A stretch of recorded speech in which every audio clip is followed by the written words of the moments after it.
Hello बच्चों। Lease accounting में पिछली क्लास में काफ़ी थ्योरेटिकल बातें आपसे हुई थी। ठीक है, सबसे पहले लिखिए क्लास नंबर कौन सी आपकी आज है। ये लीज अकाउंटिंग की क्लास नंबर आपकी है 2।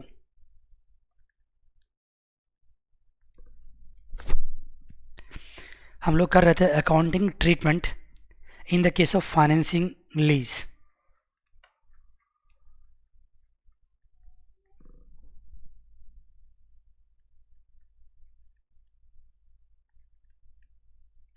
In the case of financial lease.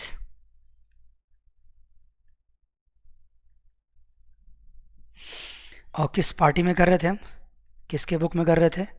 Lesi के बुक में। अकाउंटिंग ट्रीटमेंट करने से पहले कुछ टर्म्स थे जो मैं आपको डिस्क्राइब कर रहा था, और पिछले क्लास में सबसे आखिरी में किया था, तो कुछ आप नहीं समझ पाए होंगे, तो आज वहीं से स्टार्ट करते हैं। देखिए जी, सबसे पहला टर्म है डिस्काउंटिंग रेट।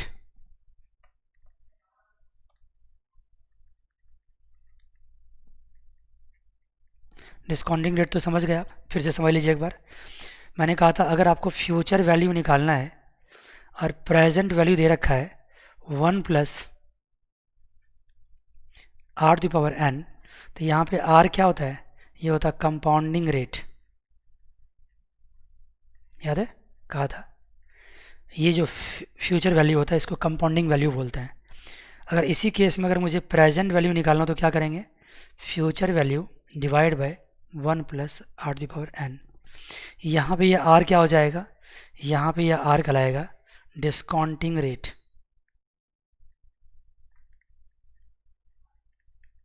इसकी क्या ज़रूरत है सर? इसकी ज़रूरत है प्रेजेंट वैल्यू निकालने के लिए। फॉर एग्जांपल जैसे मान लो प्रेजेंट वैल्यू निकालना हो, फ्यूचर वैल्यू दे रखा हो और टाइम पीरियड हो 1 साल का, तो 1 प्लस आर पावर 1 हो जाएगा। फिर प्रेजेंट वैल्यू निकालना हो और टाइम पीरियड दे रखा हो कितना? 1 प्लस आर, सेकेंड ईयर का निकालना हो तो 2 हो जाएगा। फिर निकालना हो तो 1 प्लस आर पावर एन 3 हो जाएगा। Yes sir. अगर इन सब का टोटल करना हो तो कर दो। टोटल प्रेजेंट वैल्यू क्या हो जाएगा? हो जाएगा future value divide by 1 plus R power 1 plus future value divide by 1 plus R power 2 plus future value divide by 1 plus R power 3 and dot dot dot future value divide by 1 plus R power N. मान गए? Right sir. इस future value को क्या कह सकते हैं? यहाँ कह सकते हैं आप इंस्टॉलमेंट, क्योंकि लीज पे कोई सामान परचेज करेंगे आप तो आप इंस्टॉलमेंट पे करेंगे ना। ये फर्स्ट इंस्टॉलमेंट होगा, ये सेकंड होगा, ये थर्ड होगा और ये nth इंस्टॉलमेंट होगा। तो सर डिस्काउंटिंग रेट तो जितना जानना था उससे ज़्यादा ही बता दिया आपने।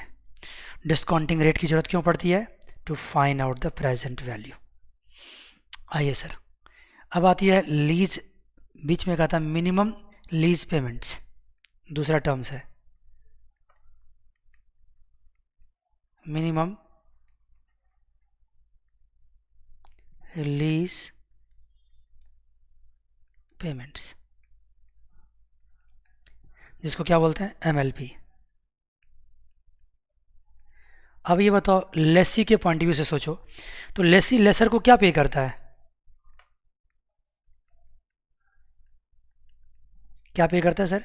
इंस्टॉलमेंट पे करता है। I1, I2, I3 dot dot dot IN, ये पे करता है। Yes sir. और क्या पे करता है? लास्ट में गारंटीड रेसिडुअल वैल्यू भी पे करता है। अनगारंटीड रेसिडुअल वैल्यू नहीं पे करता है, सिर्फ गारंटीड रेसिडुअल वैल्यू पे करता है। तो इसको क्या कहेंगे हम? इसको कहेंगे मिनिमम लीज पेमेंट्स।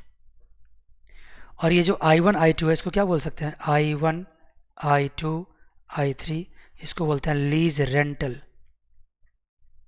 क्या बोलते हैं इसको? Lease rental.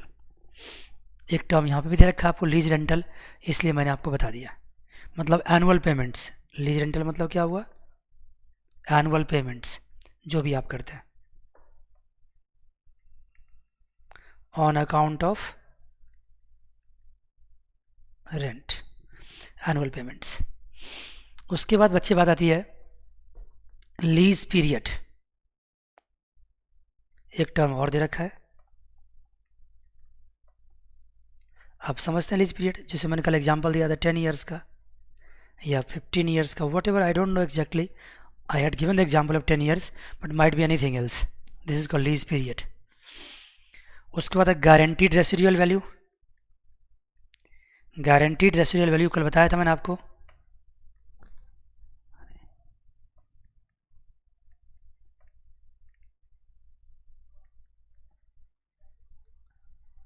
शॉर्ट में क्या बोल सकते हैं इसको, GRV, this is guaranteed residual value.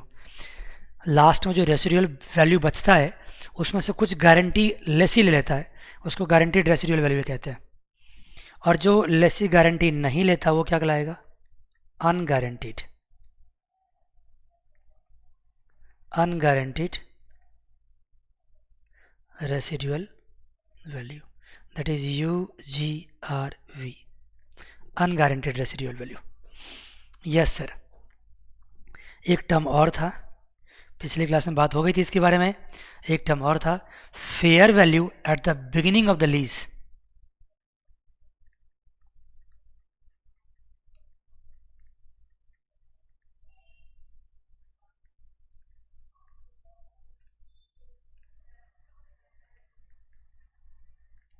Fair value at the beginning of the lease, जिसको शॉर्ट में क्या बोलते हैं, FV। और ये क्या होता है सर, ये प्रेजेंट वैल्यू होता है, इसको मैं निकालना सिखा दूंगा। देखो ये होता है present value of MLP plus present value of UGRV।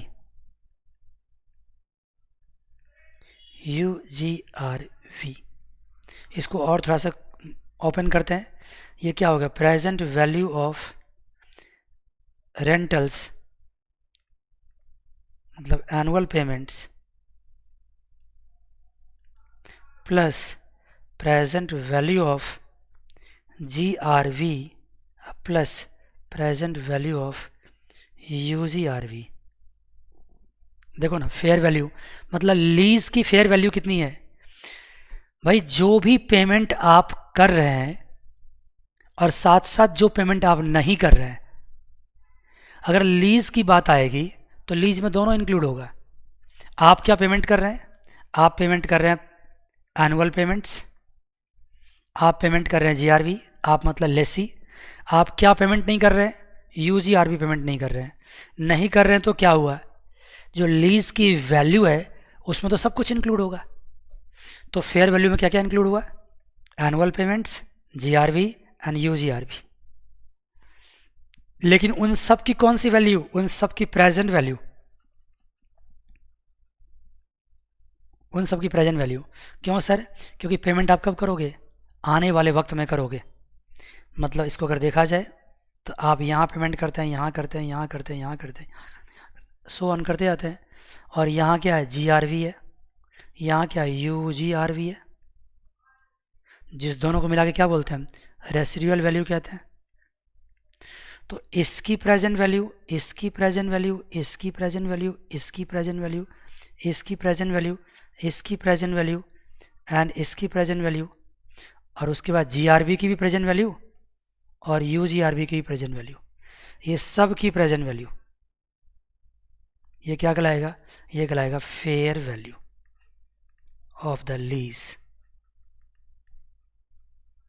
ये लीज की फेयर वैल्यू आ जाएगी। Yes sir.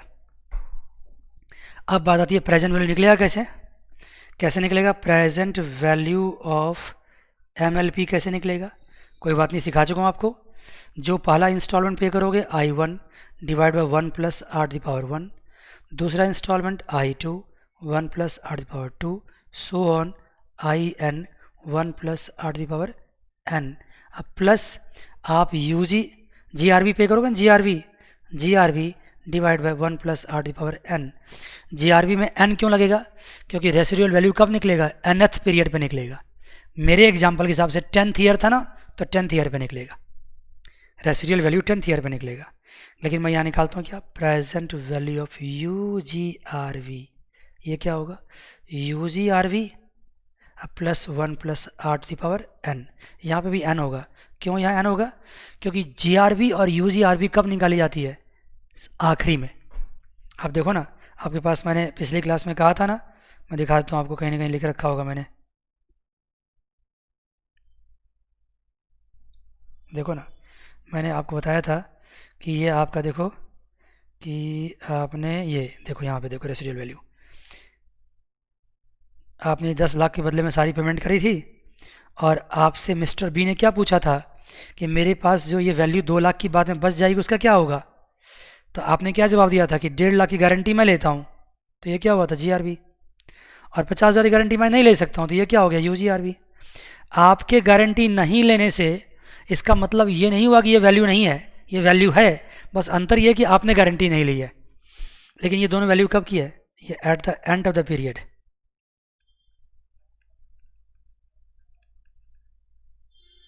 ये पीरियड के आखिरी में। यस सर, ये बताया था आपने पिछली क्लास में। ठीक है बच्चे, यहाँ तक क्लियर बात है? आइए देखिए, ये टर्म्स आपको क्लियर हो गया तो कुछ एक सवाल कर लेते हैं। देखिए क्या सवाल कहता है। सबसे पहले इलस्ट्रेशन नंबर 1 है। देखिए क्या कहता है। एनुअल लीज रेंट, मैं लिख रहा हूँ आराम से क्योंकि मैं जानना चाहता हूँ, इसी बहाने मैं एक बार रिपीट भी करना चाहता हूँ आपके लिए। एनुअल लीज रेंट कितना है? 80,000। इसका मतलब समझ गए आप ना, ये एनुअल इंस्टॉलमेंट है, ये पर एनम है। लीज ड्यूरेशन मतलब ये टाइम पीरियड हो गया। कितना ड्यूरेशन है बच्चे? 5 ईयर्स। आप भी साथ साथ करते जाइए। Guaranteed residual value G R V कितना है जी बच्चे? 40,000। Unguaranteed residual value U G R V कितना है जी? 25,000। Fair value at the beginning, fair value at the beginning, ये ऑलवेज बिगिनिंग ही होगा। पता क्यों? क्योंकि फेयर वैल्यू जो निकाली आपने कैसे निकाली है? प्रेजेंट वैल्यू से निकाली है। देखो ना, फेयर वैल्यू कैसे निकाली है? प्रेजेंट वैल्यू से निकाली है।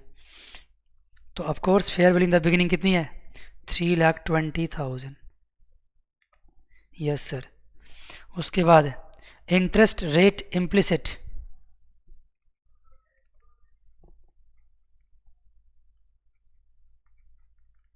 इम्प्लिसिट ये 12.6%। देखो इम्प्लिसिट का मतलब यहाँ ये है, जो इंटरेस्ट रेट इंटरनली है। अगर आप एफएम में पढ़ोगे ना तो आगे चल के देखना, एक आईआरआर निकालते हैं हम लोग, इंटरनल रेट ऑफ रिटर्न। अभी इसके बारे में डिटेल बोलेंगे ना, बहुत फंस जाओगे आप, छोड़ दो इस बात को। आईआरआर निकालने के बहुत सारे लंबे मेथड्स होते हैं, लीज में भी निकाला जाता है, लेकिन आपके सिलेबस में नहीं है, इसलिए मैं इसके बारे में बात नहीं करना चाहता हूँ। ये बस इंटरेस्ट रेट इम्प्लिसिट समझ लीजिए कि इंटरेस्ट रेट है, इसी रेट पे क्या करना है आपको? डिस्काउंटिंग करना है। वैसे ये हमेशा जरूरी नहीं है। Interest rate implicit and discounting rate different भी हो सकता है। मैं लिख देता हूँ कहीं पे, interest rate implicit and discounting rate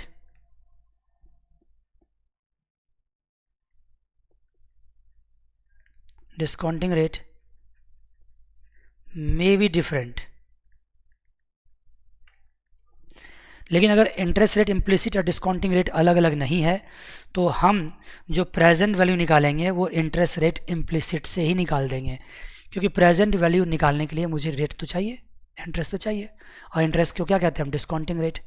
discounting rate अलग से दे रखा है तो बहुत अच्छी बात है, नहीं दे रखा है तो हम इंटरेस्ट रेट इम्प्लिसिट को ही, इम्प्लिसिट मतलब इंटरनली इम्प्लाइड, ये इंटरेस्ट रेट है। देखिए जी, अब इस सवाल में क्या कहता है, पहले सवाल को समझिए। सवाल आपसे कह रहा है दो चीज़, present value of minimum lease payment, present value of MLP, ठीक है, and give journal entry on the date of beginning of the lease in the book of the lessee. Journal entry दे देंगे, कोई बात नहीं। दूसरा कह रहा है allocation of the finance charges, allocation of finance charges, allocation of finance charge over lease period,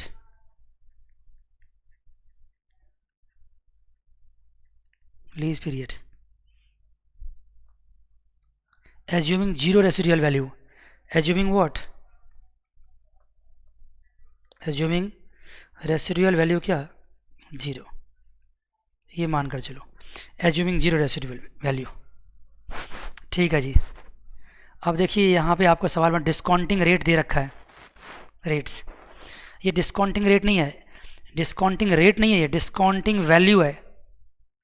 अगर 1% पे आप एक साल में डिस्काउंटिंग करो, देखो मैं समझाता हूँ, देखो 1 ईयर में डिस्काउंटिंग वैल्यू क्या है, वो दे रखा है आपको 0.890।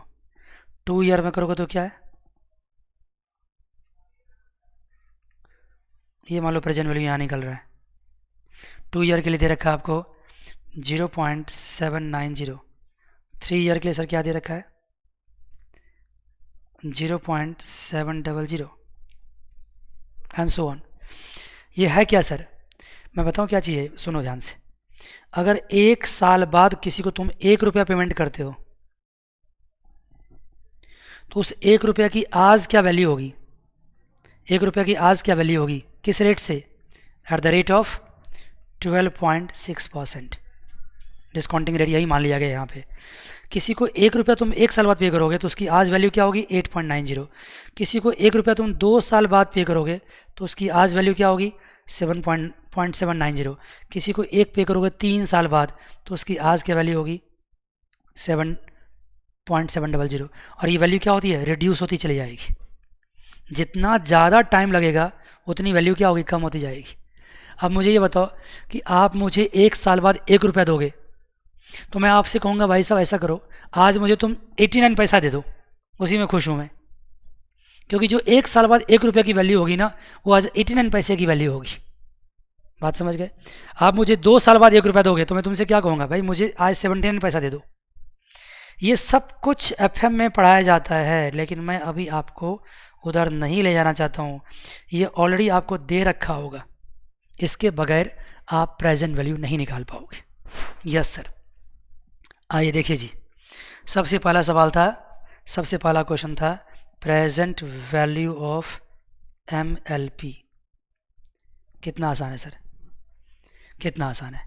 एक बात बताओ, मैं कुछ देर पहले आपको एक फॉर्मूला भी दिया था, प्रेजेंट वैल्यू इक्वल्स टू क्या होता है, I1/1 प्लस R⁻1 या 2 या 3, ये डिपेंड करता है क्या वैल्यू होती। बात समझ गए। तो ये 1 प्लस अल्टीमेटली प्रेजेंट वैल्यू है क्या, ये है I1 इंटू 1/1 प्लस R⁻n, जो भी है n मतलब ये हुआ, R⁻ क्या कह सकते हो, I कह दो, और I की वैल्यू क्या होगी, 1 to n होगी, 1 to n। I की वैल्यू 1 से n तक चेंज करेगी, करेगी ना। तो अब देखो I1 में तुमने किससे मल्टीप्लाई किया, इससे मल्टीप्लाई किया ना। और जानते हो इसको क्या बोलते हैं, इसी को बोलते हैं प्रेजेंट वैल्यू फैक्टर। एफएम के टर्म्स में बात करो क्या कहलाता है, ये प्रेजेंट वैल्यू फैक्टर। यही प्रेजेंट वैल्यू फैक्टर आपको दे रखा है, ये प्रेजेंट वैल्यू फैक्टर है, ये भी प्रेजेंट वैल्यू फैक्टर है, ये भी प्रेजेंट वैल्यू फैक्टर है। लेकिन ये प्रेजेंट वैल्यू फैक्टर दे रखा है 1 साल बाद, ये दे रखा है 2 साल बाद, ये दे रखा है 3 साल बाद। धैर्य रखो, धैर्य रखो, जब 5th सेमेस्टर में जाओगे तो इसके बारे में खुल के बात होगी। मुझे बहुत कुछ बोलने का मन कर रहा है, मेरे को मन करता है मैं छोड़ दूं, एफएम पढ़ाना शुरू कर दूं, लेकिन ऐसा करूंगा ना तो आपका ये टॉपिक आज भी कंप्लीट नहीं हो पाएगा। इसलिए मुझे ऐसा मत करवाओ, जितनी आपके लिए ज़रूरत है उतनी बातें मैंने समझा दी आपको, वेट करोगे इससे डिटेल पढ़ने के लिए। ठीक है जी। तो आपको प्रेजेंट वैल्यू MLP निकालना है। तो देखिए क्या है करना, पहले ईयर लिखो यहाँ पे, या MLP लिखो, यहाँ पे डिस्काउंटिंग रेट लिखो, और यहाँ पे प्रेजेंट वैल्यू लिखो। इस डिस्काउंटिंग रेट को हम क्या कह सकते हैं, इसको कह सकते हैं present value factor. Present value factor है ये। अब प्रेजेंट वैल्यू फैक्टर जो होता है ना, हमेशा क्या होता है, certain I and certain n पे होता है। I मतलब हुआ इंटरेस्ट रेट, और n का मतलब हुआ नंबर ऑफ ईयर्स। तो देखो पहला ईयर क्या है, पहला ईयर है 1, उसमें आपने कितना पेमेंट किया उसको, 80,000। तो इसकी वैल्यू कितनी है डिस्काउंटिंग की 0.890। दूसरे साल में 80,000, तीसरे साल में 80,000। यहाँ वैल्यू क्या है 0.790, 0.700। अब ये फालतू काम मुझसे मत करवाओ। क्या फालतू काम सर? इन दोनों को मल्टीप्लाई कर दो, इन दोनों को मल्टीप्लाई कर दो यहाँ पे, तो ये आ जाएगा मतलब 80,000 मल्टीप्लाई बाय 8.890। देखो ना 80,000 मल्टीप्लाई बाय 0.890, तो ये आ गया 71,200। एक मैंने निकाल दिया, रिमेनिंग तुम खुद निकालोगे। 63,200, 56,000 एंड सो ऑन। बेहद आसान है। इतने मुश्किल मुश्किल सवाल मैंने आपको करवा रखे हैं, ये आप क्यों नहीं कर लेंगे? यस सर कर लेंगे। ये कितने साल का है? 5 साल तक का है। और 5वें साल में एक और चीज़ हो जाएगा, ये भी 80,000, ये भी 80,000। 5वें साल में एक क्या होगा? एक होगा रेसिडुअल वैल्यू। रेसिडुअल वैल्यू को कौन सी वैल्यू? गारंटीड। भाई एमएलपी में गारंटीड भी लेते हैं ना, मिनिमम लीज पेमेंट्स में गारंटीड लेते हैं, क्योंकि आप गारंटीड वाला अमाउंट ही पे करोगे। बीइंग अ लेसी आप गारंटीड वाला अमाउंट ही पे करोगे। लेकिन जब फेयर वैल्यू निकालना हो तो गारंटीड भी लेते हैं और अनगारंटीड भी लेते हैं। तो बताइए आपने कितना गारंटी कर रखा है? 40,000। तो यहाँ 5वें साल में एक अमाउंट और भी होगा 40,000। ये क्यों लिया हमने? क्योंकि 80,000 भी हमने 5 साल पे किया है और 5वें साल में हमने गारंटीड अमाउंट भी पे किया। कौन सा? 5वें साल में हमने गारंटीड अमाउंट भी पे किया। कौन सा पे किया? बोलो ना।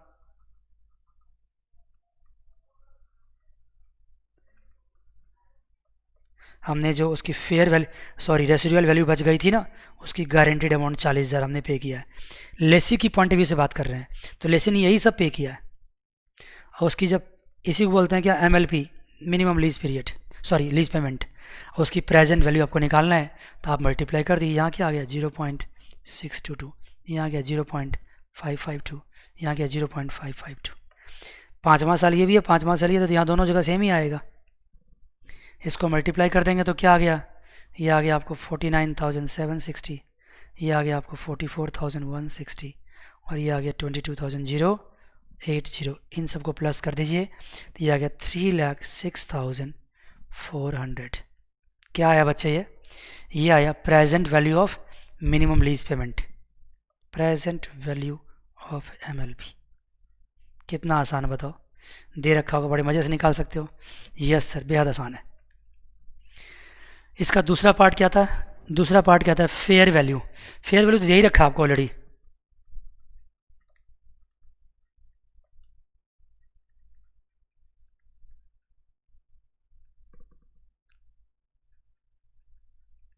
$3,20,000 ये आपको दे रखा है। ठीक है जी।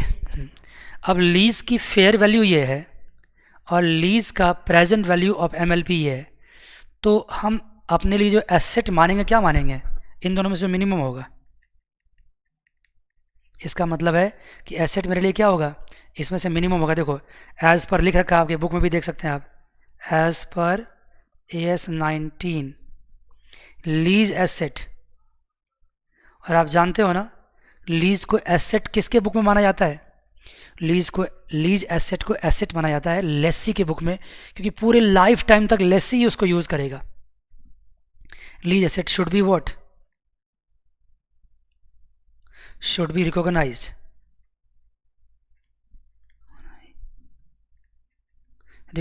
at fair value or present value of MLP। ये और है, और present value of MLP whichever is lower, whichever is lower।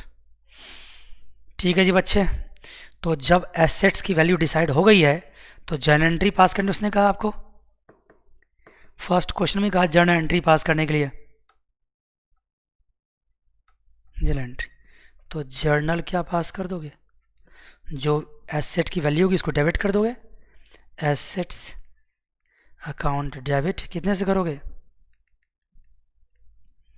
3,06,400 and 2 किससे आपने एसेट लिया है? एसेट लिया आपने लेसर से, लेसर को पेमेंट भी तो करोगे ना, टू लेसर अकाउंट कितना? 3,06,400। मुझे विश्वास है कि यहाँ तक की बातें आप समझ गए बच्चे, पक्की बात ना? Yes sir. इसका दूसरा पार्ट क्या कहता है बच्चे? देखो इस क्वेश्चन का सेकंड पार्ट क्या कहता है? इसका सेकंड पार्ट कहता है एलोकेशन ऑफ फाइनेंशियल चार्जेस। लिखिए पहले आप, allocation of financial charges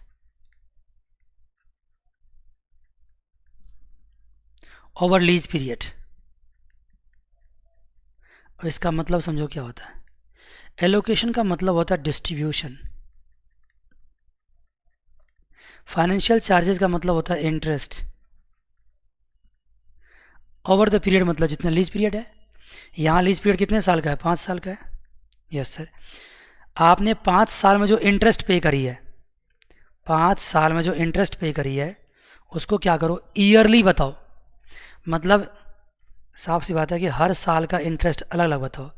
year 1 में कितना हुआ, ईयर 2 में कितना हुआ, ईयर 3 में कितना हुआ, ईयर 4 में कितना हुआ, ईयर 5 में कितना हुआ। हर साल की इंटरेस्ट रेट आप सेपरेटली बताओ, हर साल का इंटरेस्ट रेट सेपरेटली कैलकुलेट करो। This is called allocation. Allocation मतलब डिस्ट्रीब्यूशन। कैसे होगा सर? अगर अभी भी इसका मतलब नहीं समझ पाए तो मैं सवाल कर देता हूँ। बच्चे आपको हायर परचेज याद है? हर साल का इंटरेस्ट क्या करते थे हम? अलग अलग निकालते थे। और इंटरेस्ट अलग अलग निकालना भी चाहिए क्योंकि इंटरेस्ट कौन सा अकाउंट होता है? Nominal account. इंटरेस्ट साल भर की हम पेमेंट करते हैं और ट्रांसफ़र कहाँ करते हैं? प्रॉफिट लॉस अकाउंट में। तो हर साल की इंटरेस्ट अगर अलग अलग नहीं निकालोगे तो आप प्रॉफिट लॉस अकाउंट भी नहीं निकाल पाओगे। 5 साल के कंबाइंड इंटरेस्ट से बात नहीं बनने वाली है। हर साल का इंटरेस्ट क्या होना चाहिए? सेपरेट सेपरेट होना चाहिए। Yes sir. तो क्या करना है इसके लिए? कुछ नहीं, ये बातें तो हायर परचेज में सीख रखा हम लोगों ने। फिर से लिखिए ईयर, फिर यहाँ क्या लिखिए? MLP, और यहाँ लिखिए फाइनेंस चार्ज।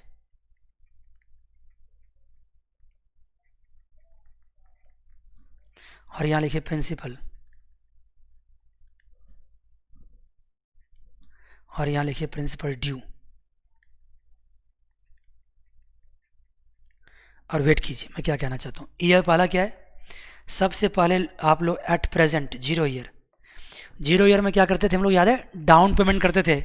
यहाँ तो कुछ है ही नहीं। बस 0 ईयर में एक बात यह है कि आपकी प्रिंसिपल कितना ड्यू हुआ है, आपने कितने का एसेट परचेज कर लिया है? 3,06,400 का। जो लेसी लेसर को पे करेगा इसके बदले तो पे करेगा ना? Yes sir. तो ये ड्यू हो गया 0 ईयर में। लेकिन आपकी पेमेंट की स्टार्टिंग कब होती है? ईयर 1 से। ईयर 1 में कितना पे करोगे? 80,000। लेकिन ईयर 1 में आपको क्या निकालना पड़ेगा? इंटरेस्ट भी 12.6% के रेट से।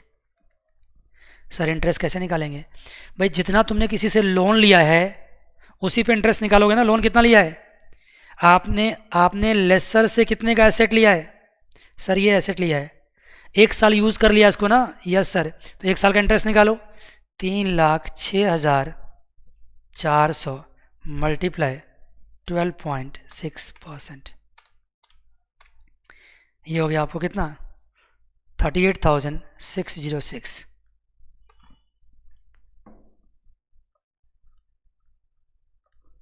मतलब 80,000 जो आपने पे किया है, उस 80,000 में 38,606 तो फाइनेंशियल चार्ज है, इंटरेस्ट है। I am sorry.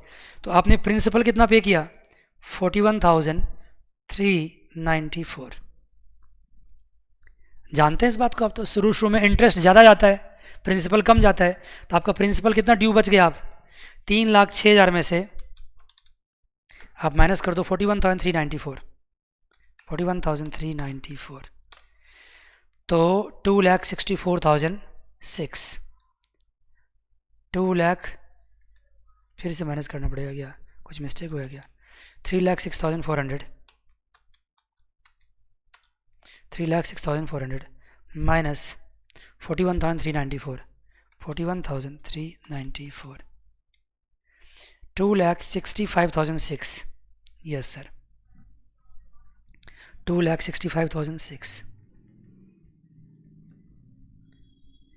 बिल्कुल सही सर। अब सेकेंड ईयर में क्या पे किया आपने, फिर से आपने 80,000 पे किया।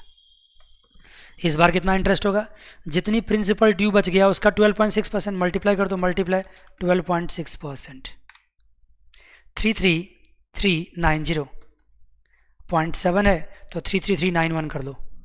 इसका मतलब यहाँ फाइनेंस चार्ज कितना हो गया, 33391 इतने हो गए। तो सर इसका मतलब यहाँ प्रिंसिपल कितना हो गया, प्रिंसिपल इसको माइनस करो, इसमें से माइनस करो, 26500 में से 265,006 माइनस वॉट, 33391, 33391, 2,31,615। बार बार गलत क्यों आ रहा है यार, मेरा समझ नहीं आता है। 2,65,006,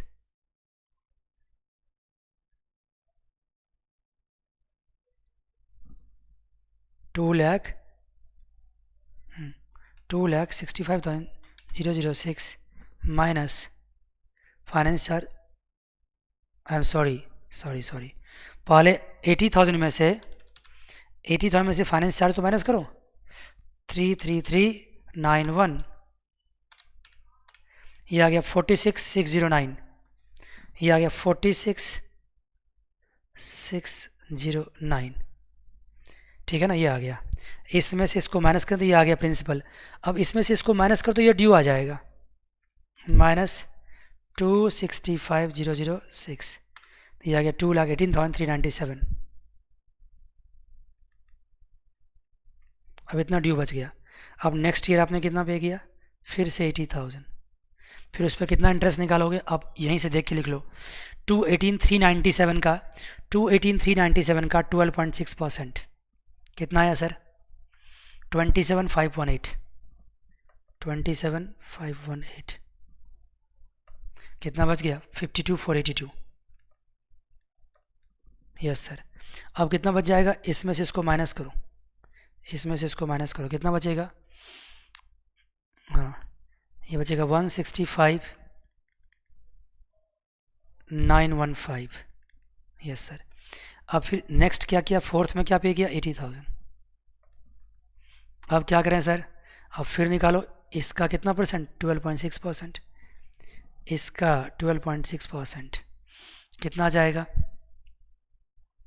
ये आ जाएगा आपको 20,905। डिफरेंस करो, इसमें से माइनस करो, कितना आएगा, 59,095। और इसमें से इसको माइनस कर दो, पेन देख रहे हो ना, इसमें से इसको, तो क्या बचेगा, 1,06,820। फिफ्थ में क्या होगा, फिर कितना पे किया आपने, 80,000। फिफ्थ में फिर 80,000 पे किया आपने। Yes sir. तो जो 80,000 पे किया उस पे अब क्या निकालोगे, इंटरेस्ट कैसे निकाल सकते हो, देखो जी बच्चों, फिफ्थ ईयर में 80,000 पे किया, नहीं रादर 1,20,000 पे किया। पैसे पूछो कैसे, 80,000 तो पे किया ही किया, अब प्लस 40,000 कौन सा पे किया है, गारंटीड रेसिडुअल वैल्यू, तो दोनों मिला कितना पे किया, 1,20,000। अब इस पे इंटरेस्ट निकालेंगे, लेकिन फिफ्थ ईयर में इसको तो जीरो होना ही है ना, फिफ्थ ईयर में ये अमाउंट तो यहाँ आएगा ही आएगा, 1,06,820, क्योंकि इसके बाद तो यहाँ कुछ बचना नहीं चाहिए फिफ्थ ईयर में ना। फिफ्थ ईयर तक तो सारे प्रिंसिपल की पेमेंट हो जानी चाहिए, तो फिफ्थ ईयर में तो हमारा प्रिंसिपल इतना ही होगा, जो फोर्थ ईयर के आखिरी में प्रिंसिपल ड्यू बच गया था वही फिफ्थ ईयर में होगा यहाँ पे। तो इसका मतलब इंटरेस्ट क्या होगा, यहाँ पे इंटरेस्ट की कैलकुलेशन परसेंटेज से पॉसिबल नहीं है। अभी तक इंटरेस्ट कैसे निकाला हमने, इसको मल्टीप्लाई कर दिया इससे, तो ये इंटरेस्ट आया, इसको मल्टीप्लाई किया इससे, तो ये इंटरेस्ट आया। फिर से देखो, इसको मल्टीप्लाई किया इससे तो ये इंटरेस्ट आया, इसको मल्टीप्लाई किया इससे तो ये इंटरेस्ट आया। ऐसे इंटरेस्ट निकालते थे हम लोग ड्यू पे, मैंने कुछ mistake, I am extremely sorry. एक साल इसको मल्टीप्लाई किया इससे तो ये इंटरेस्ट आया था एक साल नीचे का, और जब इसको मल्टीप्लाई किया था इससे तो ये इंटरेस्ट आया था। जब इसको मल्टीप्लाई किया इससे तो ये इंटरेस्ट आया था। जब इसको मल्टीप्लाई किया था इससे तो ये इंटरेस्ट आया था। तो उसी ग्राउंड पे आप क्या कहोगे, सर इसको मल्टीप्लाई कर दें इससे तो यहाँ इंटरेस्ट निकाल लें? नहीं, यहाँ ऐसे इंटरेस्ट नहीं निकालेंगे, यहाँ बैलेंसिंग फिगर होगा। यहाँ इंटरेस्ट वैसे ही नहीं निकलेगा। एचपी में करा चुका हूँ ये चीज़ हायर परचेज में। यहाँ पे बैलेंसिंग फिगर होगा, मतलब 1,20,000 तुम्हें पे किया है, अब माइनस कर दो 1,06,820, 13,180, ये बैलेंसिंग फिगर होगा 13,180, और ये क्या होगा, बैलेंसिंग फिगर। ये आपका इंटरेस्ट होगा 13,180। मान गए जी? Yes sir. अब आपने देखा कि सबको प्लस कर दो, इसको भी प्लस करो, इसको भी प्लस करो, इसको भी प्लस करो, और ड्यू को मत प्लस करना। इसको प्लस करने से क्या मिल जाएगा, टोटल पेमेंट आपने जितनी करी है उसको 4,40,000। इसको प्लस करो, क्या आएगा 133,600। ये फाइनेंस चार्ज आ गया, और ये क्या आ गया 3,06,400। ये पूरी प्रिंसिपल अमाउंट हो गया। तो ये चीज़ आपने एफएम में भी, सॉरी हायर परचेज में भी किया था, तो मुझे लगता है ये चीज़ आपको आसान रहा होगा। यस सर, बिल्कुल आसान रहा है। आइए टाइम नहीं बर्बाद करते हैं, हम इसका सेकंड पार्ट करते हैं। आपने समझा क्या किया मैंने अभी इस क्वेश्चन में? इसमें ये किया कि हमने जो भी पेमेंट किया एमएलपी उसको प्रिंसिपल में और फाइनेंस चार्जेस में अलग कर दिया, डिस्ट्रीब्यूट कर दिया। Yes sir. इसका सेकंड क्वेश्चन देखिए। अब देखिए, using data illustration 1 give journal entry in the book of Lesi. अब कह रहा है इसका जर्नल एंट्री दो, और ये कहाँ कर चुके हैं, हायर परचेज में कर चुके हैं, इन the book of Lesi, in the book of Lesi कर चुके हैं। देखो ये बेहद ही आसान चार्ज है, सॉरी पास करना एंट्री। आप समझिए यहाँ से, यहाँ मैं समझाता हूँ। ये बताओ सबसे पहले क्या करोगे, सबसे पहले आप इंटरेस्ट की एंट्री पास करते हो, याद करो हायर परचेज को। तो इंटरेस्ट को यहाँ क्या बोलते हैं, finance charge. Finance charge lessee के लिए क्या है, एक्सपेंडिचर है। एक दो एंट्री में लिखता हूँ सिर्फ ईयर 1, उसके बाद आप रिपीट करते रहना उसको।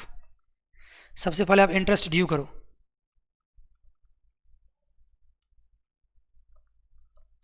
और जानते हो ये सब एंट्री जानते हो कब हो रहा है, इस एंट्री के बाद हो रहा है।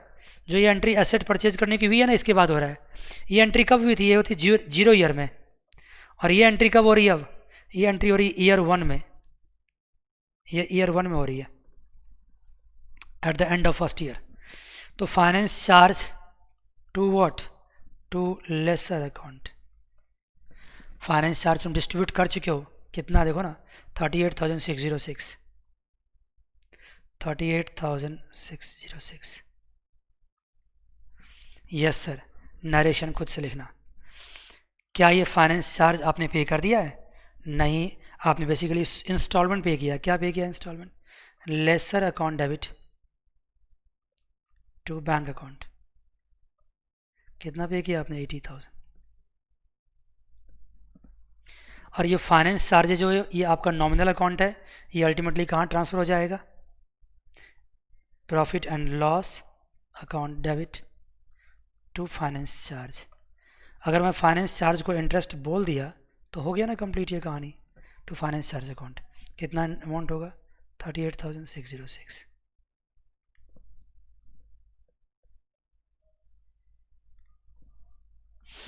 उसके बाद सर ये फर्स्ट ईयर में कहानी हो गई, ये सेम एंट्री सेकंड ईयर में रिपीट होगा। Finance charge to lessor account, फिर उसको पेमेंट करेंगे, फिर उसको ट्रांसफ़र करेंगे। ये सब चीज़ थर्ड ईयर में यही 3 एंट्री पास होगा, फोर्थ में ये 3 एंट्री होगा, फिफ्थ में भी ये 3 एंट्री होगा। बार बार पेस यही एंट्री आप रिपीट करते जाओगे। Accounting treatment the book of lessee. Lessee की बुक में अकाउंटिंग ट्रीटमेंट क्या होगा, आइए अब उसके बारे में समझते हैं। सॉरी, लेसर की बुक में हेडिंग लिखिए।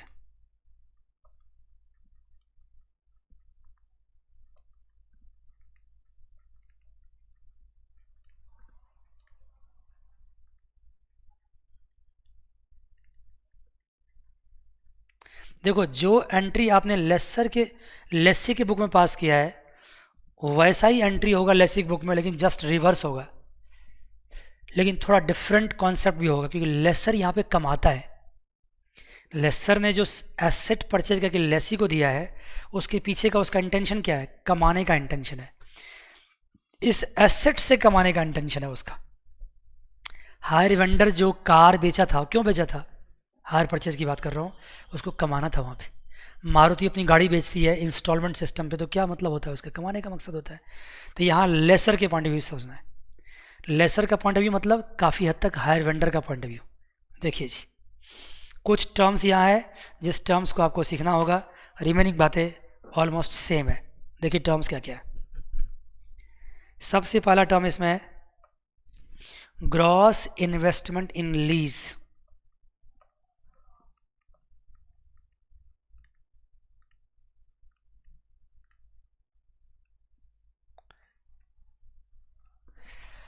लेसर ने लीज में क्या इन्वेस्ट किया है? देखो, लेसर ने लीज में वही इन्वेस्ट किया जो लेसर को अल्टीमेटली किससे मिलने वाला है? लेसी से मिलने वाला है। और जो लेसी से नहीं मिलने वाला है रेसिडुअल वैल्यू, वो भी होगा। देखो अल्टीमेटली ग्रॉस इन्वेस्टमेंट क्या है? ग्रॉस इन्वेस्टमेंट में MLP, सुनो ध्यान से मैं बताता हूँ ऐसे करके। देखो ग्रॉस इन्वेस्टमेंट है टोटल लीज रेंटल, ठीक है सर, प्लस GRV, GRV मतलब gross residual value, plus UGRV unguaranteed residual value. भाई अल्टीमेटली ये पैसा लेसर को मिलने वाला है, ये पैसा लेसर को मिलने वाला है। ये किससे मिलेगा? ये मिलेगा लेसी से। ये किससे मिलेगा? लेसी से। ये किससे मिलेगा? मार्केट से। कहीं और से ही मिल सकता है। तो जो पैसा आपको फ्यूचर में मिलने वाला है, इसका मतलब आज वही आपने क्या कर रखा है? इसका मतलब वही आज आपने इन्वेस्ट कर रखा है। लेकिन ये कौन सी अमाउंट है? ग्रॉस अमाउंट है। तो ग्रॉस इन्वेस्टमेंट इन लीज आपसे पूछ ले with the point of view of lessor, तो तुम क्या कहोगे? सर लेसर को जो पैसा मिलने वाला है वो क्यों मिलने वाला है? क्योंकि उसने इन्वेस्ट कर रखा है। तो जो उसने इन्वेस्ट कर रखा है वही उसको मिलने वाला है, ठीक है ना? तो उसने क्या इन्वेस्ट कर रखा है? उसने इन्वेस्ट कर रखा है जो उसको मिलने वाला है लेसी से। क्या मिलने वाला है? Lease rental. और क्या मिलने वाला है? Guaranteed residual value. और क्या मिलने वाला है? अनगारंटेड रेसिडुअल वैल्यू। यस सर, ये हो गया ग्रॉस इन्वेस्टमेंट इन लीज। अब थोड़ा सा दिमाग आपको लेसर के पॉइंट ऑफ व्यू सोचना है, लेसी के नहीं, लेसर का दिमाग लगाओ। नेट इन्वेस्टमेंट इन लीज दूसरा पॉइंट है।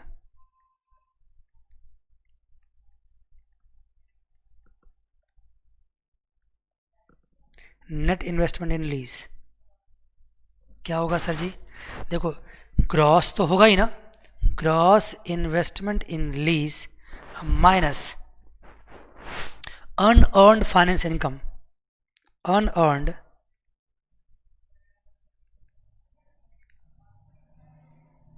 Finance income. देखो सर अनअर्न्ड फाइनेंस इनकम मतलब क्या होता है सर? अनअर्न्ड फाइनेंस इनकम मतलब होता है अर्न इंटरेस्ट में लेते हो सीधा। जो इंटरेस्ट लेसी पे करता है उसके लिए वो फाइनेंस चार्ज है ना, फाइनेंस चार्ज। और जो इंटरेस्ट लेसर रिसीव करता है उसके लिए क्या हो? फाइनेंस इनकम है। जो यहाँ आपने निकाली थी फाइनेंस चार्ज, ये फाइनेंस चार्ज था, यही अमाउंट लेसी के लिए क्या हो जाएगा? फाइनेंस इनकम हो जाएगा। और ये फाइनेंस इनकम कब होता है सर? ये तो 1 साल बाद होगा, ये 1 साल दूसरे साल बाद होगा, ये तीसरे साल बाद होगा, ये चौथे साल बाद, ये 5वें साल बाद। तो सर इसका मतलब जीरो पीरियड पे क्या हुआ हो? अभी तक इस समय में कुछ इंटरेस्ट कमाई हुई क्या?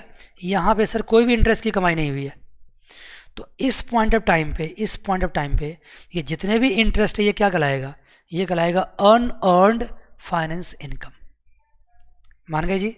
अर्न का मतलब ये नहीं हुआ कि कोई अर्निंग होगी ही नहीं, अर्न तो होगी लेकिन अभी अर्न नहीं हुई है, अभी आने वाले वक्त में अर्निंग होने वाली है। तो GIL माइनस क्या करेंगे? Earn finance income. अब गौर से सुनना, ग्रॉस में क्या इंक्लूड था? लीज रेंटल इंक्लूड था और GRV इंक्लूड था। लीज रेंटल में और GRV में इसमें क्या इंक्लूड होता है? इसमें इंटरेस्ट भी इंक्लूड होता है। लीज रेंटल में मैं यहाँ अलग से लिखता हूँ,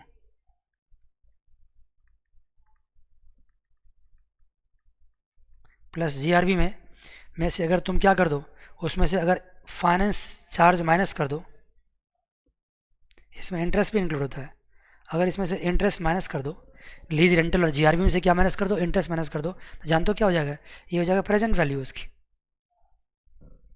बात समझ गए? देखो ना यहाँ पे, मतलब ये आपका है रेंटल्स है, ये रेंटल्स है, ये रेंटल्स है, ये रेंटल्स है, ये रेंटल्स प्लस GRV है, इसमें से इंटरेस्ट को माइनस कर दिए, माइनस कर दिए, माइनस कर दिए, माइनस कर दिए, माइनस कर दिए, तो क्या मिल गया था, देखो ये मिल गया था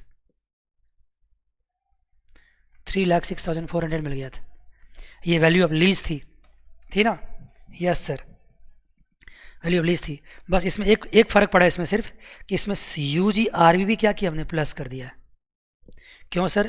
क्योंकि जो वैल्यू ऑफ लीज थी ना, वैल्यू ऑफ लीज किसके पॉइंट ऑफ व्यू से था, ये वैल्यू ऑफ लीज सिर्फ लेसी के पॉइंट ऑफ व्यू से था, लेकिन लेसर के लिए तो वो भी एसेट है जो अनगारंटीड है, लेसर के लिए वो भी एसेट है जो अनगारंटीड है। यस सर, इसका मतलब हुआ कि हमने क्या किया, हमने total lease rental plus GRV plus UGRV, ठीक है ना, इसको मैंने कहा ग्रॉस इन्वेस्टमेंट, इसमें से अर्न फाइनेंस इनकम माइनस कर दिया। जैसे ही अर्न फाइनेंस इनकम माइनस किया,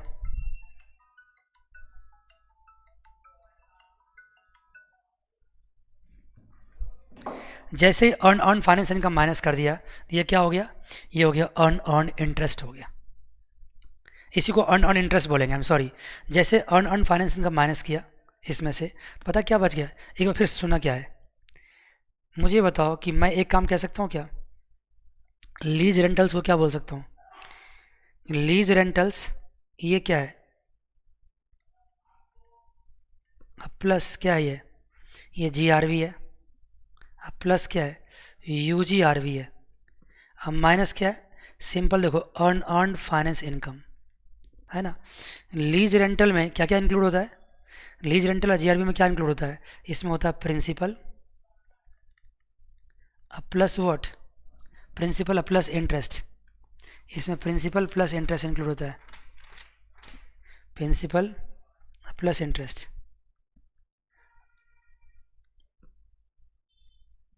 प्लस क्या हो गया UGRV, अब माइनस क्या होगा अर्न फाइनेंस इनकम। ये जो अर्न फाइनेंस इनकम है ना, समझ रहे हो बात को, ये और ये इंटरेस्ट कट जाएगा, तो क्या बचेगा, ये बचेगा प्रिंसिपल प्लस व्हाट UGRV, ये बचेगा सिर्फ, ठीक है। यस सर, अभी आप सवाल करोगे तो और बढ़िया समझ में आएगा, नहीं समझ में आए तो अच्छी बात है, तत्काल कम से इतना समझ लीजिए, नेट इन्वेस्टमेंट इन लीज क्या होगा sir, gross investment in lease GIL minus earn finance income, earn finance income जो इनकम अभी तक हुई नहीं है, होने वाली है। अब अर्न फाइनेंस इनकम क्या होगा ये समझो,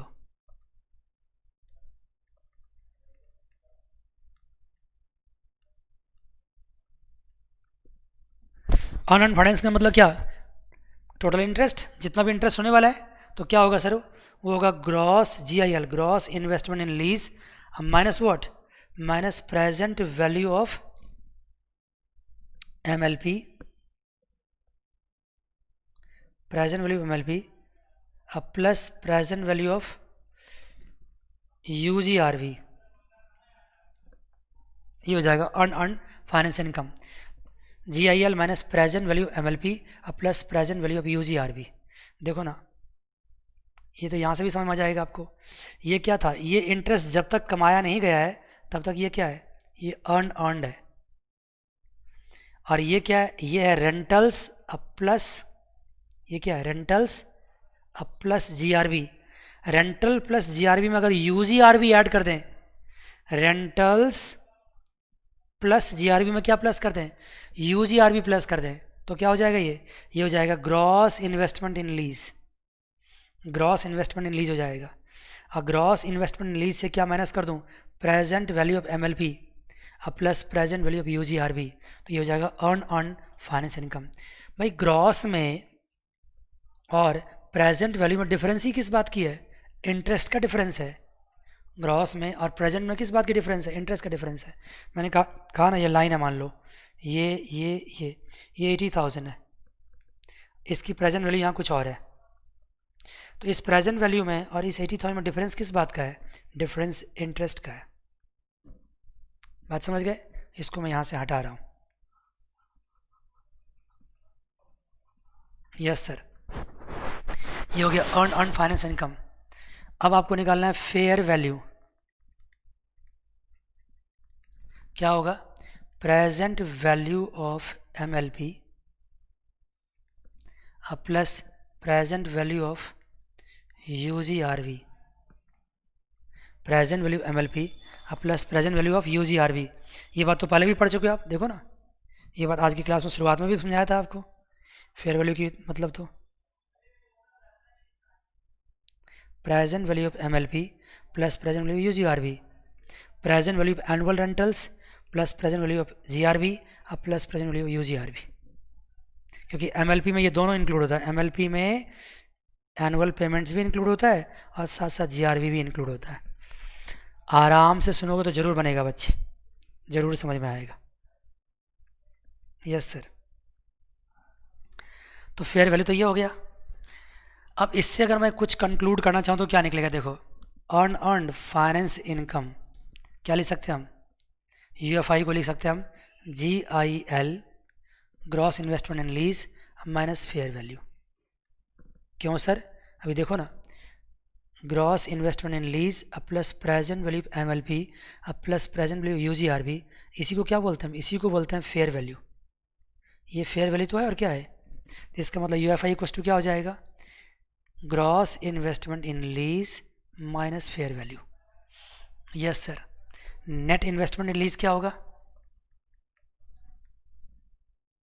ये होगा gross investment in lease minus UFI, earn finance income. जानते हो कहाँ से आया ये? देखो ना, UFI अर्न फाइनेंस इनकम, तो नेट इन्वेस्टमेंट इन लीज, और इसी को क्या बोलेंगे? इसी को बोलेंगे हम फेयर वैल्यू। देखो ना, अभी आपने क्या देखा? फेयर वैल्यू कॉस्ट टू क्या होता है? Gross investment in lease minus fair value. बात समझ गए? और अगर मैं नेट इन्वेस्टमेंट इन लीज निकालना चाहूँ तो नेट का मतलब क्या हुआ? Gross investment in lease minus earn finance income, earn finance income. बात समझ गए? और ये क्यों होगा? क्योंकि ये देखो बात को, अगर मैं इस फॉर्मूला को थोड़ा सा और आगे ले जाऊँ, इसको फेयर वैल्यू को अकेले छोड़ दो, तो फेयर वैल्यू कॉस्ट टू क्या हो जाएगा? Gross investment in lease minus UFI। Gross investment in lease में से अगर अर्न फाइनेंस इनकम माइनस करते हैं तो क्या निकलता है? Fair value. मान गए? तो वही बात यहाँ भी आ गई, ग्रॉस इन्वेस्टमेंट इन लीज में से मैंने क्या माइनस कर दिया? UFI, तो वो फेयर वैल्यू भी हुआ। और वो क्या हुआ? नेट इन्वेस्टमेंट इन लीज भी हुआ। इसका मतलब net investment in lease and fair value दोनों क्या है? सेम है। मैं समझ रहा हूँ कि थोड़ी बहुत आपको समस्या हो रही है, मैं एक बार फिर से इसको रिपीट कर दूंगा, चिंता मत करना। पहले लिख लो पहले इस चीज़ को आप, ठीक है? अब आप देखिए, अब आपको निकालना प्रॉफिट। देखो, लेसर ना दो तरह का प्रॉफिट कमा सकता है। लेसर दो तरह का प्रॉफिट कमा सकता है। एक तो वो फाइनेंस चार्ज कमा सकता है, फाइनेंस इनकम कमा सकता है, और दूसरा वो प्रॉफिट कमा सकता है। एक बंदा जो आपको डिलेड पेमेंट दे रहा है तो आपको इंटरेस्ट भी दे रहा है, तो इंटरेस्ट की कमाई भी हो रही है, और साथ साथ क्या हो रहा है? प्रॉफिट भी हो रही है। जैसे मान लो एग्जांपल लो, मारुति से आप कार परचेज करो, आप इंस्टॉलमेंट में पेमेंट करोगे, तो इंस्टॉलमेंट में पेमेंट करने की वजह से आपको इंटरेस्ट भी भरना पड़ेगा उसको, तो उसके लिए इंटरेस्ट की कमाई भी होगी। और अगर इंटरेस्ट नहीं भी भरोगे, डाउन पेमेंट में क्या कार परचेज करोगे, तो क्या कार पे प्रॉफिट नहीं कमाएगा वो? यस। तो एक बंदा प्रॉफिट भी कमाता है और साथ साथ वो इंटरेस्ट भी कमाता है। Yes sir. तो उसकी प्रॉफिट कितनी होगी? तो प्रॉफिट देखो, profit recognised at the beginning,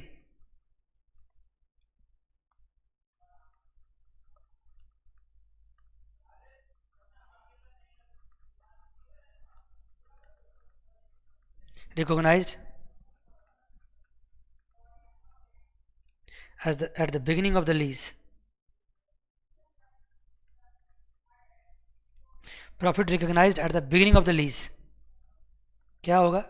वो होगा जो फेयर वैल्यू है, फेयर वैल्यू अब माइनस कॉस्ट, जो लीज की फेयर वैल्यू है माइनस क्या कर दो? कॉस्ट। तो अल्टीमेटली टोटल अर्निंग्स कितनी होगी? अभी कुछ देर पहले मैंने कहा आपको टोटल अर्निंग्स कितनी होगी? Total earnings of the lessor कितना होगा? Finance income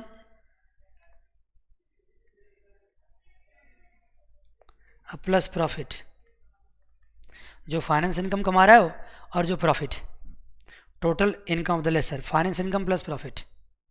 yes sir. तो फाइनेंस इनकम को यहाँ क्या कहते हैं? इसको कहते हैं अर्नड फाइनेंस इनकम। अभी एक्चुअली कमाई हुई नहीं है, कमाई होने वाली है। अब प्लस प्रॉफिट क्या होगा? Fair value minus cost. Yes sir. तो ये तो इसके टेक्निकल टर्म्स है, समझ गए तो बहुत अच्छी बात है, नहीं तो एक छोटा सा कोशिश मैं और करता हूँ बहुत शॉर्ट में समझाने का, ज़्यादा लिख के नहीं, बेहद ही शॉर्ट में। आप मेरे साथ बोलते जाइएगा, ग्रॉस इन्वेस्टमेंट इन लीज क्या होगा? भाई आप मेरे साथ बोलो, एक लेसर के पॉइंट ऑफ व्यू से ग्रॉस इन्वेस्टमेंट इन लीज वही होगा जो लेसर को अल्टीमेटली उस एसेट से रिटर्न मिलने वाला है। रिटर्न क्या मिलने वाला है उसको? उसको उससे मिलने वाला है MLP, अब प्लस क्या मिलने वाला है? UGRV, unguaranteed residual value. अभी भी आप समझ नहीं पाए तो ऐसे समझो, कोई भी एसेट है उसकी रिटर्न उसको कहाँ से मिलेगा? एक तो उसको लेसी रेंट देगा, दूसरा लेसी इसको क्या देगा? GRV देगा, गारंटीड रेसिडुअल वैल्यू, और तीसरा क्या बचेगा? UGRV, जिसको इसको ये मार्केट में कहीं सेल करके कमा सकता है UGRV को। तो अल्टीमेटली इन तीनों को प्लस कर दो तो क्या हो जाएगा? ये ग्रॉस इन्वेस्टमेंट इन लीज। इसलिए इसको टेक्निकली क्या बोलते हैं? इसको बोलते हैं MLP प्लस UGRV, क्योंकि MLP का मतलब होता है रेंटल प्लस GRV। पक्की बात बच्चे? Yes sir.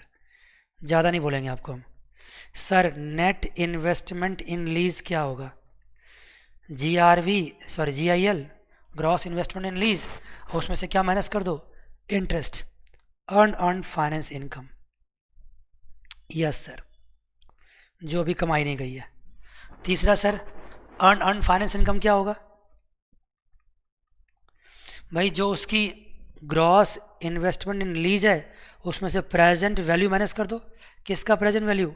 ऑफ MLP का plus present value of UGRV का। क्योंकि ग्रॉस में और प्रेजेंट वैल्यू में डिफरेंस किस बात का होता है? इंटरेस्ट का डिफरेंस होता है। तो ये आ गया, फिर से रिपीट हो गया एक बात। उसके बाद सर फेयर वैल्यू क्या होता है? वो तो जानते ही है। फेयर वैल्यू ऑफ लीज क्या होता है? वो जानते ही हम लोग, present value of MLP plus present value of UGRV। Yes sir, ये भी जानते हैं हम लोग। उसके बाद टोटल अर्निंग्स क्या होगा? या उससे पहले अर्न फाइनेंस इनकम UFI, ये क्या होगा?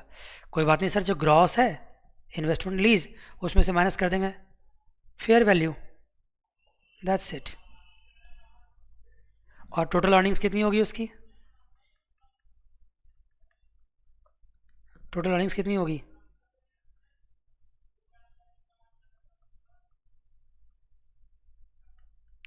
होगी उसकी profit plus earn finance income, जो वो इंटरेस्ट के रूप में कमाएगा और वो जो प्रॉफिट कमाएगा।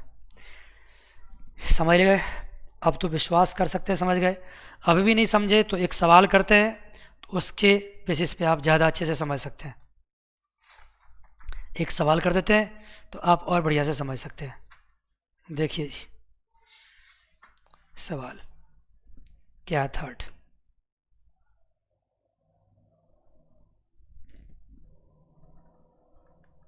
थर्ड क्वेश्चन देखो, फेयर वैल्यू ऑफ मशीन आपको ऑलरेडी दे रखा है। फेयर वैल्यू ऑफ मशीन दे रखा है कितना?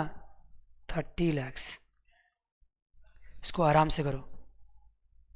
लीज पीरियड दे रखा है कितना, 5 years. Lease rental, lease rental कितनी है, 5 lakh per annum. Guaranteed residual value GRB कितनी है, 1 लाख। और रेसिडुअल वैल्यू कितनी है, 1,80,000। एक्सपेक्टेड रेसिडुअल वैल्यू एक ही बात है। जब 1,80,000 में से 1 लाख की गारंटी है तो ऑफकोर्स 80,000 क्या है, यूजीआरबी है सर। यस सर, अनगारंटीड है। इंटरनल रेट ऑफ रिटर्न, कुछ देर पहले मैंने ये शब्द इस्तेमाल किया था, आईआरआर। इसी को बोलते हैं क्या, डिस्काउंटिंग रेट। यहाँ पे कितना है, 15%। डिस्काउंटिंग फैक्टर, डिस्काउंटिंग फैक्टर मतलब होता है प्रेजेंट वैल्यू फैक्टर। वो आपको दे रखा है हर साल का अलग अलग।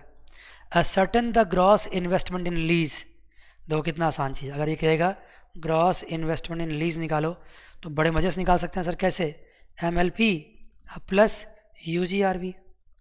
कोई प्रेजेंट वैल्यू निकालना ही नहीं है। एमएलपी क्या होगा, टोटल रेंटल्स 5 लाख इंटू 5 साल है ना।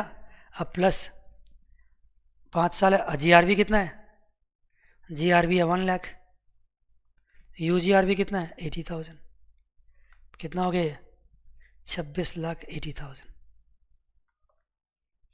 ये ग्रॉस इन्वेस्टमेंट लीज हो गया। अब ये कह रहा है एमएलपी यानी यूजीआरबी, ये टेबल में शो कर रहा है। आप टेबल में देख सकते हैं कुछ भी नहीं किया है। जितने भी आपने उसको पेमेंट किया ना, एमएलपी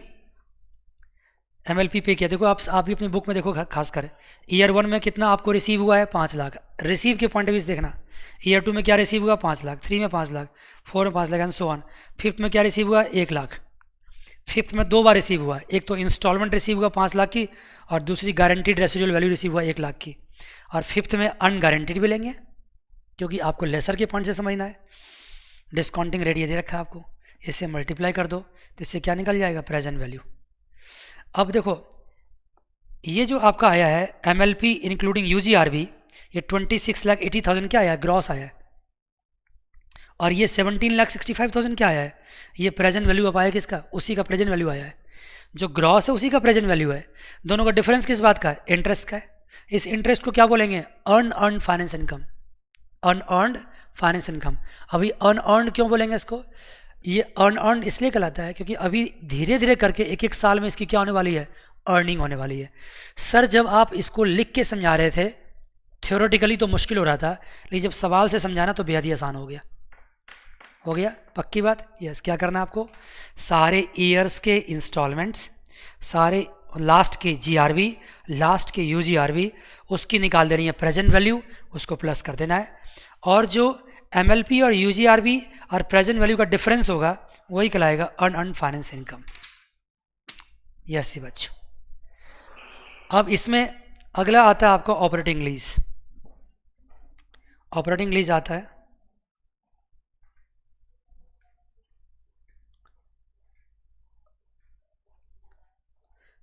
फाइनेंसिंग लीज में दोनों पार्टी की बुक्स मैंने करा दी।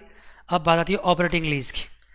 ऑपरेटिंग लीज बेहद ही आसान है, बेहद ही आसान है। क्यों, क्योंकि यहाँ पे लेसी, यहाँ पे लेसर।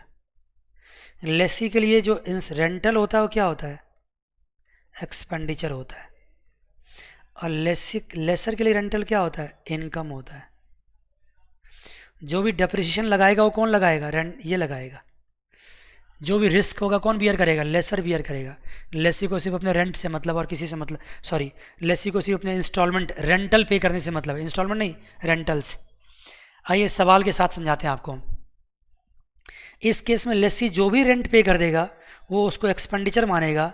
एक्सपेंडिचर मान के कहाँ ले जाएगा उसको, पीएनएल अकाउंट में। आइए एक सवाल देखते हैं, सवाल के हेल्प से आपको बहुत ही बेटर तरीके से समझाते हैं। रेस्ट करना तो आप रेस्ट कर सकते हैं। देखिए जी बच्चे क्या है कहानी। X limited has taken a machine from Y limited.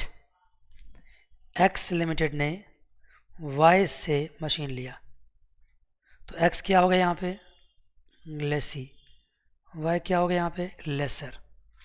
कितने साल के लिए लिया, 3 ईयर्स के लिए लिया, कोई बात नहीं, ऑपरेटिंग लीज है। पेमेंट कैसे किया है, ईयर 1 में पेमेंट किया 10,000, ईयर 2 में पेमेंट क्या किया है इसको, ईयर 2 में पेमेंट किया 20,000, ईयर 3 में क्या पेमेंट किया है 40,000। ये इसके एक्सपेंडिचर्स है, किसके, लेसी के, और लेसर के इनकम है। Agreed annual lease payments are, sorry ये इंस्टॉलमेंट नहीं है, ये आउटपुट है, आउटपुट ऑफ लेसी। लेसी ने जो लेसर से मशीन लिया या कुछ भी लिया, क्या लिया, मशीन लिया, मशीन लिया, उस मशीन से जो आउटपुट निकाला वो आउटपुट ऐसे निकला है 3 साल में। लेकिन जो रेंटल्स पे किया वो क्या पे किया, रेंटल्स पे किया ईयर 1 में कितना 15,000, ईयर 2 में कितना 20,000, ईयर 3 में कितना 35,000, ये उसने पेमेंट किया। अब कह रहा है इसका जर्नल एंट्री दो, तो टोटल मिला के उसने रेंट कितना पे कर दिया 70,000। अब इसमें कहानी सिर्फ इतनी सी है, ये 70,000 का जो रेंट पे किया, इस रेंट को जो हम एक्सपेंडिचर मानेंगे, expenditure will be based on output, output के हिसाब से एक्सपेंडिचर मानेंगे। 70,000 हमारा रेंटल लगा है, लेकिन हमारी आउटपुट कितनी हुई है 10,000, 20,000, 40,000। तो इसको 10,000, 20,000, 40,000 मतलब 10:20:40, मतलब 1, 2 and 4, इस रेशियो में बांट देंगे इसको, 1, 2 और 4, 1, 2 और 4, 4, 2, 6, 7, 7 से डिवाइड कीजिए, कितना आ गया 10,000, ये कितना है 20,000, और ये कितना है 40,000।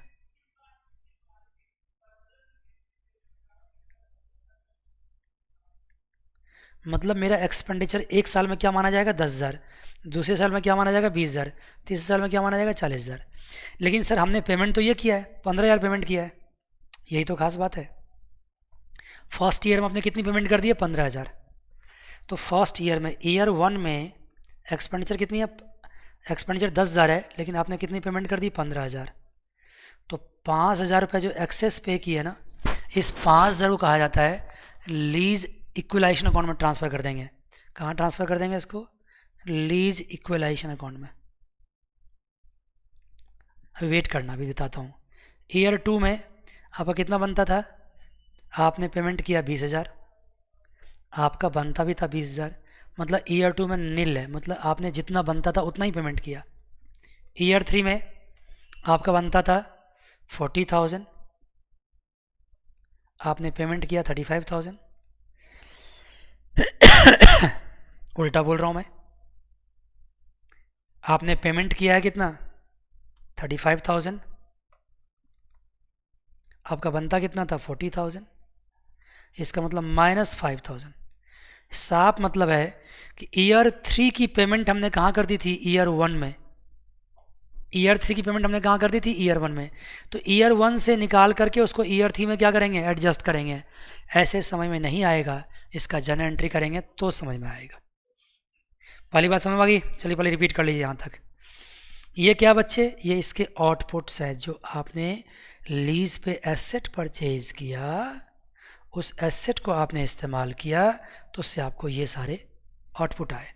उसकी रेंट आपने ये पे करी है, लेकिन रेंट जो आपने पे की अपनी मर्जी से पे कर दी है, उसको एक्सपेंडिचर किस बेसिस पे मानेंगे हम, आउटपुट के बेसिस पे।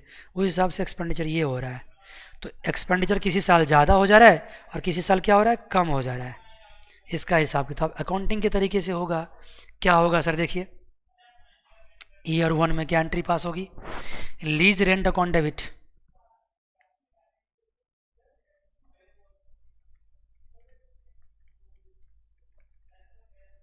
Debit to what, to Y limited.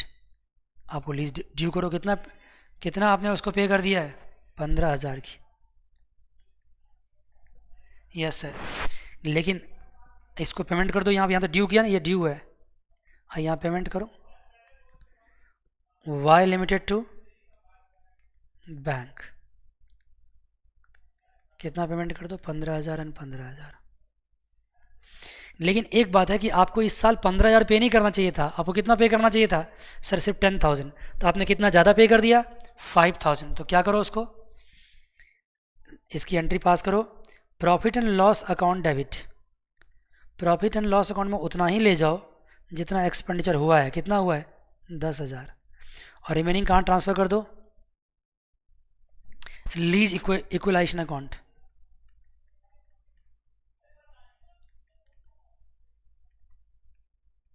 Debit कितना? 5,000। और टू क्या करो?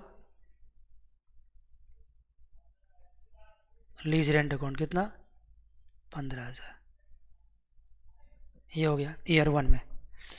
ईयर 2 में क्या करोगे? देखो ईयर 2 में बच्चे, ईयर 2 में तो कोई सिंपल पेमेंट होगा, कोई खास बात होगी नहीं, कि कोई भी एक्सेस है नहीं वहाँ पे। लीज रेंट टू वाई फिर से करो, ड्यू करो 20,000, फिर उसकी पेमेंट कर दो वाई टू बैंक। अब तो आसान लग रहा होगा बच्चे आपको, उम्मीद तो यही कर रहा हूँ। यहाँ पे P&L2 फिर क्या कर दो? Lease rent. ये ज़रूर है कि आपको एक साथ बहुत कुछ सीखना पड़ रहा है, लेकिन है तो ये आसान। ईयर 3 में क्या होगा सर? फिर से ड्यू करो, कितना आपने ड्यू किया उसको? इस बार आपने उसको थर्ड ईयर में 35,000 ड्यू किया है।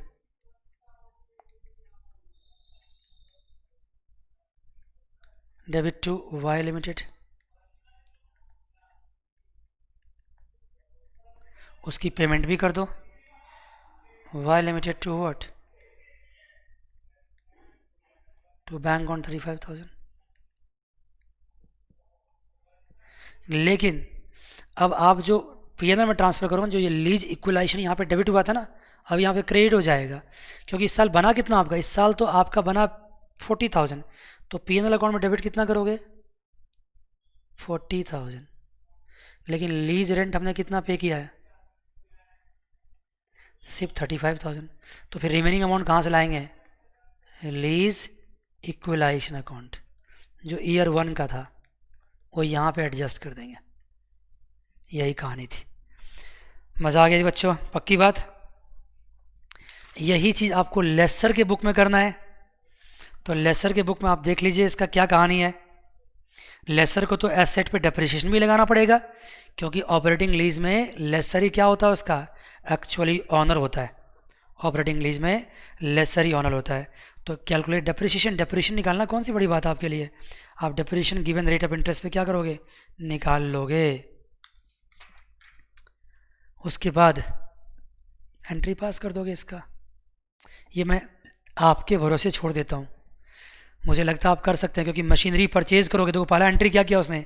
Machinery on operating lease account debit to purchase account. ये एंट्री सिर्फ यही पास हुई है कि आपने मशीन को लीज पे दिया है किसी को, तो machinery on operating lease account debit कर दिया टू परचेज अकाउंट। अब lessee to lease rent account, lessee से आपको रेंट मिलने वाला है, लेसी को डेबिट किया, बाद में लेसी से पैसा मिल गया, देखो तो सही आपके पास ही बुक होगा, तो बैंक टू लेसी अकाउंट, और बाद में आपका इनकम हुआ तो lease rent to profit and loss account. और जितना इनकम होना चाहिए उस साल उससे ज़्यादा कमा लिया तो कहाँ ट्रांसफ़र कर दोगे? लीज इक्वलाइजेशन अकाउंट में। और सिर्फ इनकम ही नहीं होगा, इस बार आपका एक्सपेंडिचर भी होगा। कौन सा expenditure? Depreciation, depreciation to machine on operating lease. और डेप्रिसिएशन को भी कहाँ ट्रांसफ़र कर दोगे? P&L account. मैं ये सवाल चाहता तो पूरा करवा देता, लेकिन टाइम बहुत लेंदी क्लास हो जाएगा फिर ये, तो आप इसको ट्राई करना बन जाएगा, क्योंकि मैंने काफ़ी हद तक बातें आपको सिखा रखी है। एक बार फिर से जर्नल एंट्री को ही देख लीजिए, पूरा सवाल तो मैं नहीं पढ़ रहा हूँ, जर्नल एंट्री देख लीजिए। पहला जर्नल एंट्री क्या है? पहला जर्नल एंट्री ये शो करता है कि हमारे पास जो मशीन था वो हमने किसी को लीज पे दे दिया। दूसरा क्या शो करता है? जो लेसी है उसको हमने ड्यू किया। तीसरा, लेसी से पेमेंट मिल गया। चौथा, उस पेमेंट को इनकम मान के कहाँ ट्रांसफ़र कर दिया, P&L अकाउंट में, और जितना प्रोपोर्शनेटली ज़्यादा इनकम हुआ उसको कहाँ ट्रांसफ़र कर दिया, लीज इक्वलाइजेशन अकाउंट में, एंड सो ऑन, डेप्रिसिएशन में लगाया। बेटा जान इस पर आप ट्राई कीजिए, क्या कहते हो? यस सर, ट्राई करेंगे। आज के लिए बस इतना ही, अगली क्लास में फिर मिलेंगे। God bless you all, take care, bye bye and see you.